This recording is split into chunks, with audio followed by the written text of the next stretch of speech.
রহমানির সর্বশক্তিমান আল্লাহ তাআলা। আজকে কিছু কথা বলবো।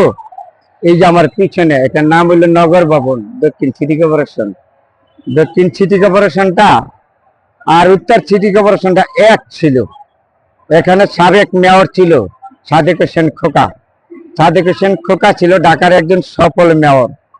এই নগর ভবন থেকে ষড়যন্ত্র করে সাদেক হোসেন খোকাকে বের করছে দুইটা সিটি কর্পোরেশন বাগপুরা। কিন্তু সাদেক হোসেন খোকা ঢাকার জন্য একজন সফল মেয়র ছিল। ঢাকাবাসীর জন্য সমস্ত বাংলাদেশের মানুষ ব্যবসা বাণিজ্য করতে সাদেক হোসেন খোকাকে প্রাণপ্রিয়ভাবে ভালোবাসত, কিন্তু সফল মেয়র ছিল। সবার প্রতি দলমত নির্ভরশীল একজন ব্যক্তি ছিল। যেমন সাদেক হোসেন খোকার ইতিহাস যেমন ছিল, সে একজন গেরিলা মুক্তিযোদ্ধা। ঢাকাবাসীর জন্য একজন প্রাণপ্রিয় সাদেক হোসেন খোকা। এই সিটি কর্পোরেশনের যত উন্নয়ন রাখা যা আছে করেছে সাদেক হোসেন খোকাই করেছে। তার ওই যোগ্য সন্তান ইস্পাত হোসেন, ইঞ্জিনিয়ার ইস্পাত হোসেন, সে এই দুইটা মেয়র ছিল, ষড়যন্ত্র করে ওকে ফেল করছে। তাপস ছিল, তাকে ষড়যন্ত্র করে ভোটে পাস করছে জনতার মেয়র ইঞ্জিনিয়ার ইস্পাত হোসেন। তাকে জোর করে নির্বাচন কমিশনার, সেই সময় হুদা নির্বাচন কমিশনার ছিল, তাকে ফেল করাইছে। তারপরে 4-5 আগস্টের পরে স্বৈরাচার মুক্ত হওয়ার পরে এই মামলাটা আবার হওয়ার পরে কোর্ট থেকে রায় দিছে, নির্বাচন কমিশনার রায় দিয়েছে। রায় দেওয়ার পরে এখন এই জনতার মেয়র একজন ভালো মানুষ, তাকে এই নগর ভবন বসতে দিচ্ছে না। এই মেয়রের অনেক তার বাবার ছিল অবদান, এই নগর ভবনে বিশাল অবদান।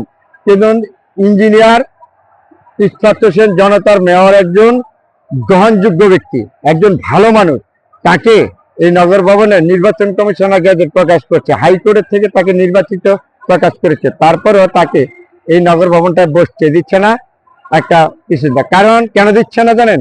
এখানে বিশাল ষড়যন্ত্র আছে। ষড়যন্ত্রটা কি?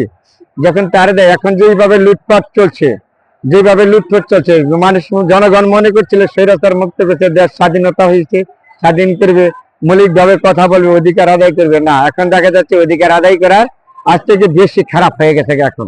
তারপরে লুটপাট করবো যেভাবে, তাহলে যদি ইঞ্জিনিয়ার ইস্পাত বসে এই নগর ভবনে, বসলে আর লুটপাট করতে পারবে না লুটপাটকারীরা। তার কারণে এই ভালো মানুষকে কখনো তারা ভালো জায়গায় দিবে না। দেখেন কত বিতর্ক মানুষ কত জায়গায় বসিয়ে রাখছে না তত্ত্বাবধান উপদেষ্টা।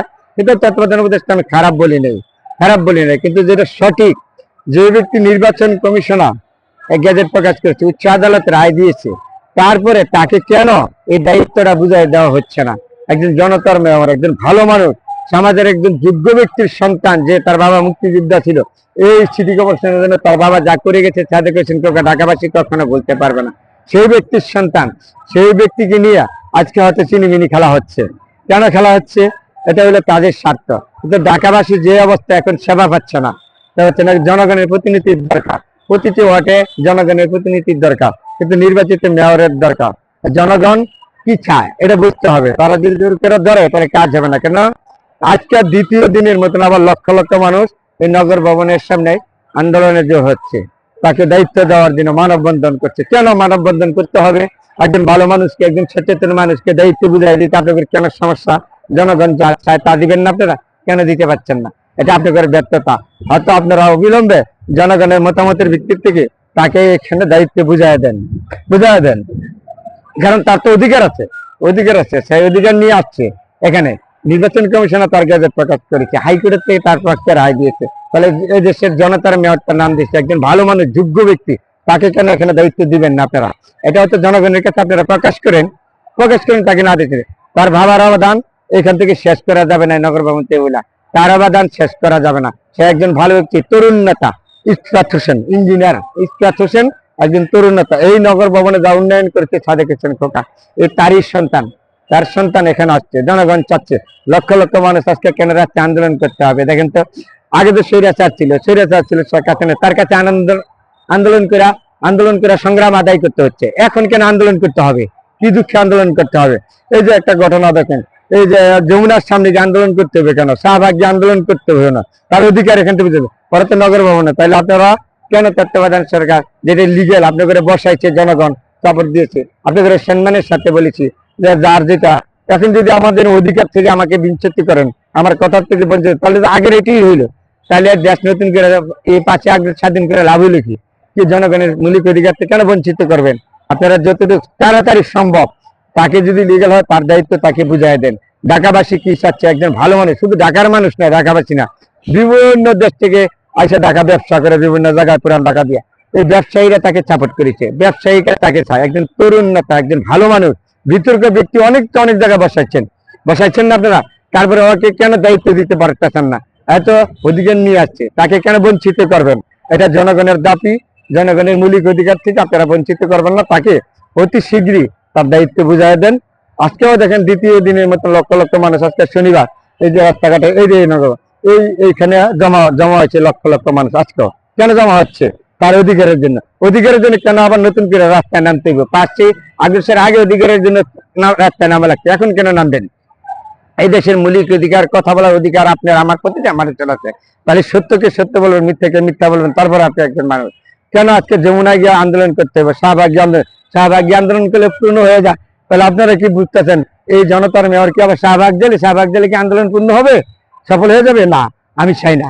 তারপরও আমি সাধারণ একজন মানুষ হিসাবে বলেছি, তার যে দায়িত্ব, যে লিগেল যে লিপ্তপানা, তাকে আবার দিয়ে দেন। এর সঠিকভাবে বলেছি, এটা তার বাবার বিশাল অবদান আছে। গেরিলিয়া মুক্তিযুদ্ধ, একজন সাবেক খোকার সন্তান, একজন ভালো মানুষ, ঢাকাবাসী তাকে পছন্দ করে।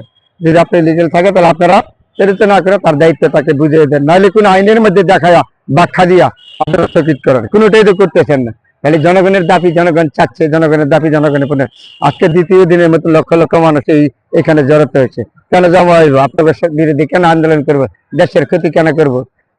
সবাই আসেন। তাহলে আবারও বলেছি, জনতার মেয়র ইঞ্জিনিয়ার ইশরাত হোসেন একজন ভালো মানুষ, তরুণ নেতা, তাকে এখানে দায়িত্ব বুঝাই দেন জনগণের সেবা করার জন্য। ঢাকাবাসী যেরকম যে অবস্থা, জন্ম থেকে মৃত্যু পর্যন্ত এই প্রতিষ্ঠানটা সেবা দিয়ে যাচ্ছে। তাহলে এই জনগণের সেবা সুন্দরভাবে পাওয়ার জন্য তাকে দায়িত্ব দেওয়া কর্তব্য আপনাকে। এই দেখেন, তা আবারও বলেছি, তার বাবার বিশাল অবদান আছে।